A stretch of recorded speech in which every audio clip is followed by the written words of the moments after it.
Welcome into the Korelin Economics Report from San Francisco, California, and the 2006 Hard Assets Investment Conference. Paul Warren here, along with Al Korelin of A.B. Korelin and Associates. You know, Paul, you and I have done some very, very interesting interviews over the last day and a half or so, but I've got to tell you, I feel truly honored right now because one of my heroes, how can a 60-year-old guy have a hero, Congressman? But one of my heroes, Congressman Ron Paul, who Jay Taylor, a frequent guest on our show, was kind enough to introduce us to 5 or 6 years ago, is here right now. We're chatting with him. Congressman, it's great to have you. Thanks so much for being here. We appreciate it. Thank you. It's real nice to be here. Let's talk a little bit to begin with. Let's talk a little bit about your opinion about the future strength of the U.S. economy and how gold, other precious metals investments plays into that. Well, I am pessimistic about the economy. I think that's 4 people at this table. I think we've been living on borrowed money and borrowed time, and I think there's still a lot of wealth, and a lot of people feel good about the economy, but I think they're deceiving themselves. I mean, the big discussion on the financial statement is it going to be a soft landing or a hard landing? And the optimists are saying, oh, no, it's already, the landing has occurred, and we're on our way back up. Yeah. No, I think there's so much malinvestment, misdirected investment, so much built-in monetary inflation that is going to translate into price inflation, a weak economy. I think it's somewhat like the 70s, but different. I think conditions are much worse than the 70s, so I expect the economy to weaken, but price inflation to come back, which means stagflation. And, of course, the extreme of stagflation is a inflationary depression. And whether or not we'll reach that stage is yet to be determined, but I think we're in for some very, very serious times, which means that under those conditions, paper assets are always the worst kind of investment, and hard assets are the best investments. And it's been a long time when we've seen a full cycle of good times for hard assets, but I believe the last 5 years has been we've seen the beginning of that, and I think that's going to continue. You know, I don't think there's any question about that, Congressman. I'm curious about one thing. You know, when Jay called Paul and I, again, as I said, 5 or 6 years ago, and said, Congressman Ron Paul is somebody you really have to meet, because Jay and I, up to that conversation, Jay and I talked a lot about politics, and the conclusion that we came to was that principles right now seem to be lacking to an extent back in Washington, D.C., or in the various state capitals, what have you. Politics are a very interesting animal right now. You've got some principles, though. You know, you were, as I recall, before you got involved in politics, you were a pretty successful pediatrician. Developed hundreds of babies, if I'm not mistaken. Obstetrician, and delivered 4,000 babies. So I was very, very busy and enjoyed it too. Matter of fact, getting into politics was sort of a lark. I didn't really expect to be elected. Well, you know, the thing that I find funny is a good obstetrician typically has a mansion in the city, a summer home any place they want, a couple of Cadillacs, a very, very nice, cushy life, so to speak. You opted to go the other way. You opted to make a difference in our country, attempt to make a difference. Why was that? Well, for a couple of reasons. One, I believed it was in my self-interest because I placed the value of liberty above more goods, and I thought it was worthwhile for my kids. So it isn't selfless giving. It's seen in a bit of self-interest. I also enjoy it because I enjoy discussing ideas, and to have meetings and dinners and associations with like-minded people. It's to me more fun, even more fun than playing golf. But there of course, you go. Well, no, I'm not sure about that, but okay. If you get to play golf with like-minded people, then you really have fun. Yeah. So, or fishing or something like that. I just never took that up very well. I do play a little bit of golf, but no, I think it should be fun, and it should be for a purpose. And to me, it's been rather easy. A lot of people ask, well, how can you do that? How can you stand up against what they're doing in Washington and you stick to it?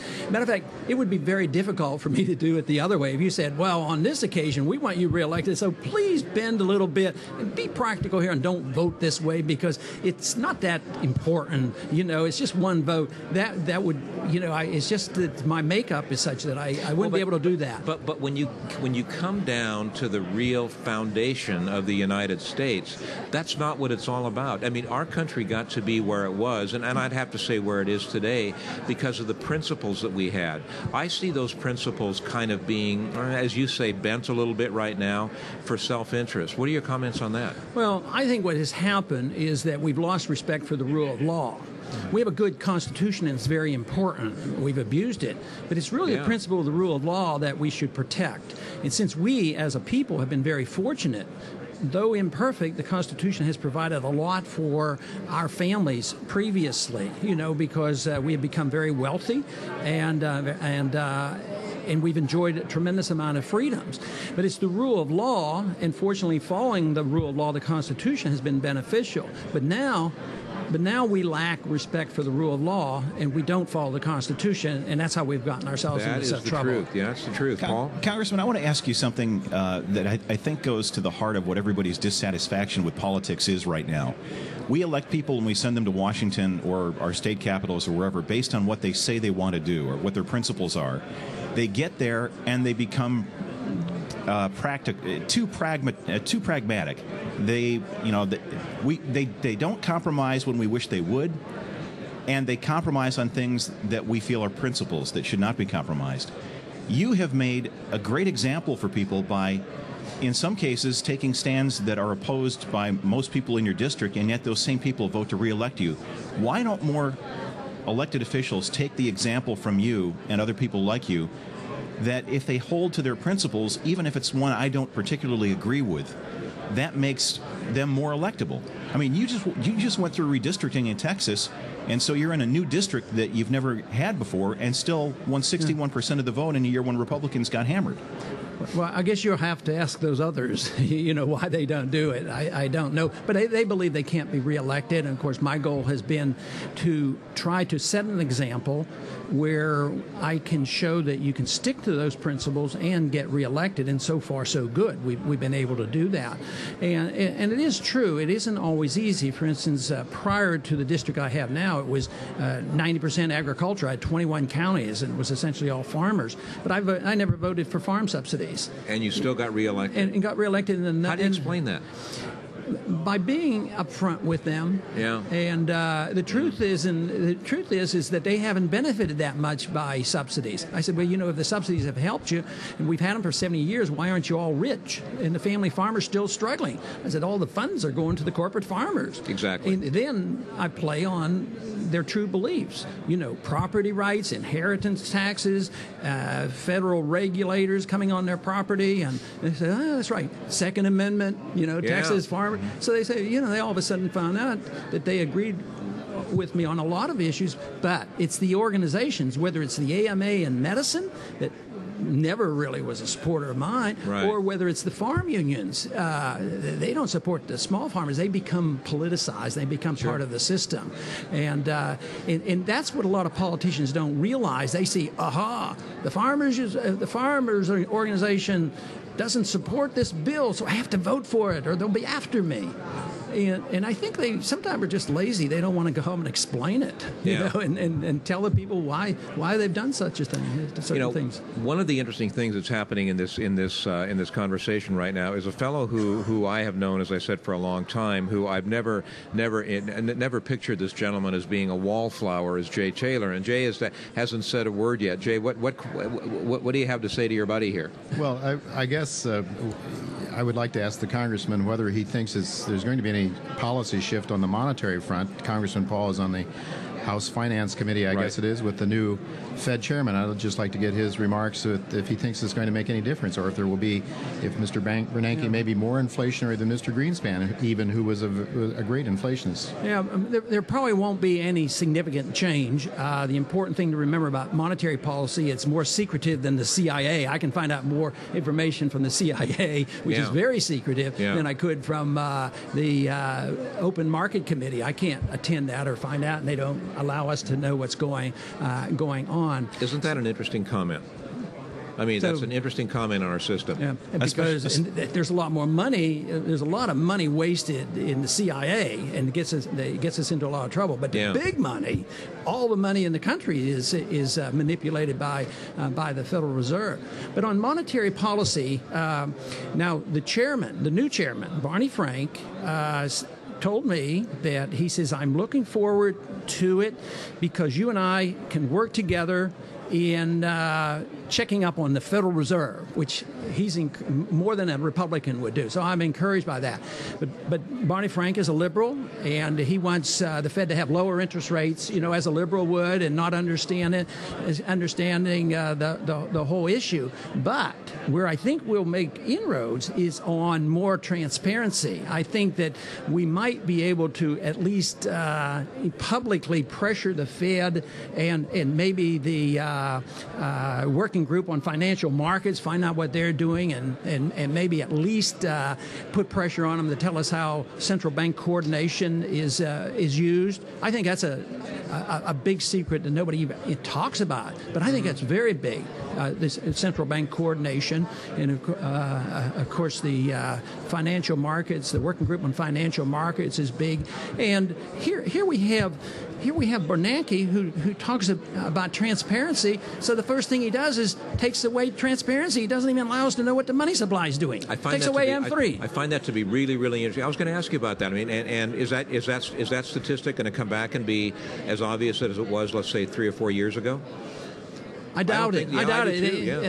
They didn't want it. When I tried to stir up a little interest, I went to friends on both sides, Republican and Democrats, who've been on the banking committee for years and years, and they couldn't have been less interested. Yeah. There was no concern, and they didn't think it was important. A funny thing's happened, though.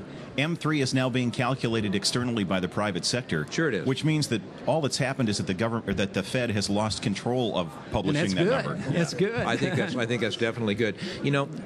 A question that I have that we've discussed with Jay numerous times on the program is we talk about the fallacy of a monetary system that has no basis. A monetary system that basically is akin to a house of cards. And the unconstitutionality. Well, I mean, your friend, you were nice enough to introduce this to Judge Napolitano, and we had a conversation with him about that. And I'm amazed that our monetary system is working. And I guess the question I would have for you, and I use the term working loosely, okay? But let's assume that the monetary system is working right now. I don't believe it can go on ad infinitum, so to speak. I don't think you can have an economy that has a currency that isn't based on something, and our currency is based on nothing. Well, it's based on an illusion and right. a false trust, and it can't continue because the trust will eventually be lost. But Mises taught in Human Action that all money originates in the marketplace, so it has to have real value. And the dollar did originate. It originated as a silver dollar and had real value, and there was gold and silver, and throughout the 20th century that was undermined until it was finally totally destroyed in 1971. Right. So we've had this total fiat dollar since 1971. You say, well, why didn't it end? Why did it last for 35 more years? Well, it was because of the origination. There are still members, believe this or not, there are still members on the banking committee that believe that the dollar is backed by gold. You've got to be kidding. No, I'm not kidding. They still do, and they're very disinterested. But they'll come and say, "Isn't the dollar backed by gold?" Well, no, not quite. Do you know that, Jay? I was totally unaware of that. Well, I know that I found it fascinating that my son in his high school course somewhere along the line was taught that by his teacher. In fact, so that the dollar is backed by gold. So it's I think it's a common perception that probably allows confidence in the dollar to be retained. That's right, and it's a false confidence, and that will be lost. So actually, it's a great benefit to us now. A lot of people who are demanding we change the exchange rates between the yuan and the dollar. They don't realize what's going to happen when the market really takes over. The market eventually will take over, and rule. But for now, we're going to benefit, and we are benefiting, and we're running our welfare and our warfare on borrowed money that we first created out of thin air. Exactly. Well, here's an interesting question, okay? Basically, economies, at least as I understand it, economies grow because of productivity, okay? Productivity within the economy. Okay, our economy, I maintain, because of statistics that Jay brought up to Paul and I a number of years ago, our economy isn't growing because of increased productivity. Our economy is growing because of an increasing amount of debt on both the personal level and the governmental level, and basically people are out buying suits and clothes and cars with money they get from, at the risk of being simplistic, refinancing their homes. that can't go on forever. What's going to happen in the next 5 years? Well, when the government gets involved and they run up this debt, and then it's put out in the economy, the debt eventually gets so high that it's not repayable, and our debt is not repayable. Of course not. There's going to be a default, but they won't quit writing checks. They're going to continue to create the credit, and they still remember very well, and you remember the conversation between Bernanke and Friedman, that it was the Fed's fault because they didn't print enough money in the Depression, rather than understanding that it was the Fed printing too much in the 20s. But what happens is they default by the real debt going down in terms of the value of the dollar. So to me, the most important event, and maybe last week was an indicator of the importance of this event, giving us a big sign, that is the dollar is under attack, and it's been under attack, not for a year or two or three, but since World War II. I mean, ever since Bretton Woods, the dollar's doing this, and I just suspect that one day that's going to be a big deal.